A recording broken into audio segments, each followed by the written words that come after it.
రంగారెడ్డి జిల్లా షాద్నగర్ జర్నలిస్ట్ కృష్ణ ఇంట్లో చోరీ కేసులో మిస్టరీ వీడింది.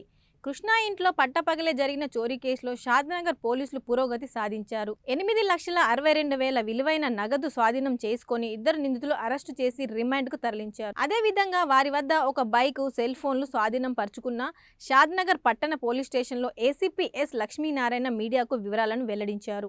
పాత నేరస్తుడు సురేందర్పై పలు పోలీస్ స్టేషన్లో కేసులు ఉన్నట్లు తెలిపారు.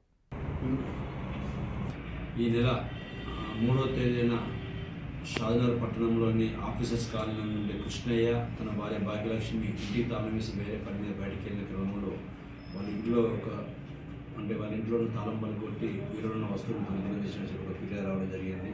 దానిపై కేసు నమోదు చేసిన మన షాద్నగర్ డిఏ గారు, ఇన్స్పెక్టర్ గారు, షాద్నగర్ ఎస్ఐ గారు దర్యాప్తు చేస్తున్న క్రమంలో మనకు దొరికిన టెక్నికల్ ఎవిడెన్స్ బేస్ చేసుకొని షాద్నగర్ టౌన్ ఐడి టీమ్, అదేవిధంగా సిసిఎస్ పోలీసు వాళ్ళు, సిసిఎస్ స్టాఫ్ అందరూ కలిసి కూడా ఆ ఎవిడెన్స్ ఆధారంగా నిందితుడైన సురేందర్ను అదుపులో తీసుకొని విచారించగా అతనితో పాటు మరియు ఒక నర్సింహులని ఇంకో వ్యక్తిని కలుపుకొని ఈ దొంగతనం చేసిన వస్తువులను కొన్ని ముత్తూట్లో మార్టిగేజ్ చేయడం, తర్వాత డబ్బులను వాడుకోవడం చేసుకోవడం జరిగింది. దీంట్లో మనకు కొంత దాదాపు 7.5 lakhs గోల్డ్ ఆర్నమెంట్స్, అదేవిధంగా ఒక 62,000 క్యాష్, ఒక మోటార్ సైకిల్ సీజ్ చేయడం జరిగింది.